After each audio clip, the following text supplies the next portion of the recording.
fighter, and I think he can be champion if he move up. He got a lot of potential.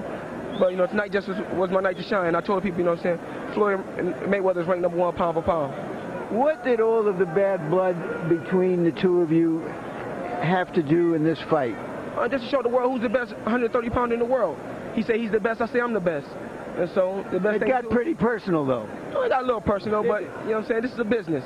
I'm here to sell myself. This is Pretty Boy Floyd. I want to show the world that I'm the best out there pound for pound. I'm the best 130-pounder. So, you know, he said he's the best, I say I'm the best. So we come together and see who's the best.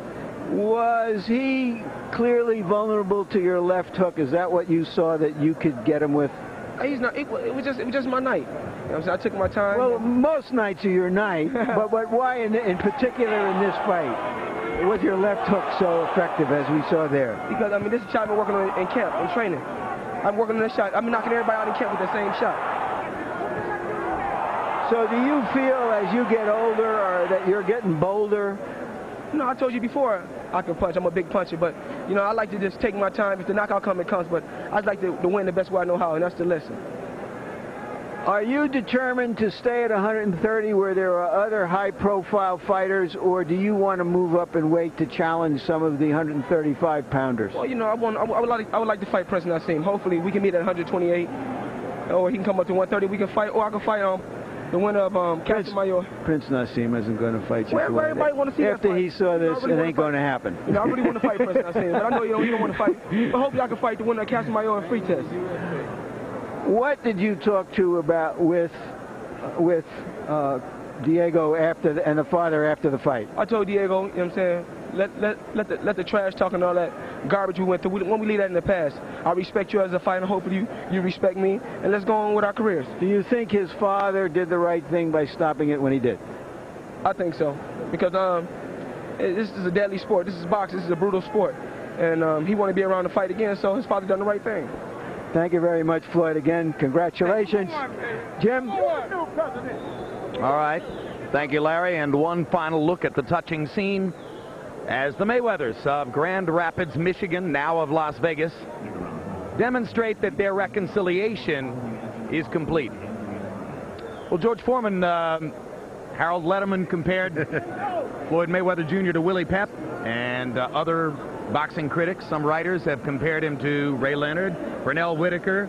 You mentioned Muhammad Ali's performance against Sonny Liston in Miami Beach. Everybody thought it had to be a robbery. It had to be a fake. But he outboxed him because he was brave and he was quick. He moved feet and head, not just head. But it's Larry Merchant who can really judge, because this guy's seen more world title matches than, I guess, the two of us together.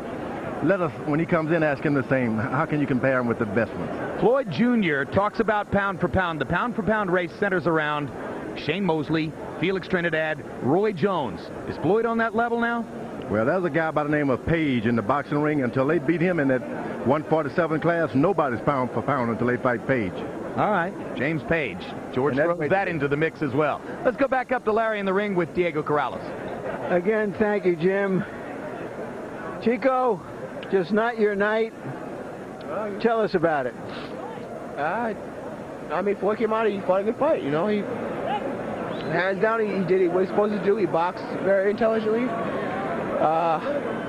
You know, you got to take. Was he just too quick for you? I don't know if he's too quick. I mean, he fought a smart fight. The guy did what he was supposed to do. He caught me coming in. He waited for me to get off, and then waited to let his combinations go, and that was a smart fight. Was there anything you did that you thought might present an opening? Any time you felt that something happened at the end of your punches? Nah, you know, I just kept, all I knew was keep on trucking, don't get frustrated, keep going, keep coming forward. That's what I did, you know. Never thought about it. You were extremely angry at your father for stopping the fight at that moment. Yeah. He's thinking not only of tonight, but of the rest of your career. How do you feel now with a few minutes under your belt? I'm still angry. I feel like I'm a champion that deserves to finish out a fight on his feet or on his back, and you know, that's the way I want to go out. I don't feel anybody has the right to stop the fight as long as I'm getting up, as long as I am still sitting. Tell us what you're seeing here at the end of the fight. I got hit with a clean shot. You see, I'm still coherent. I mean, I look at him and I, you know, I let him know I'm okay. I mean, I'm always coherent. I just, Was it a point of pride for you to finish the fight? You know, I just feel I'm better than being stopped. You know, I work damn hard, all the way around.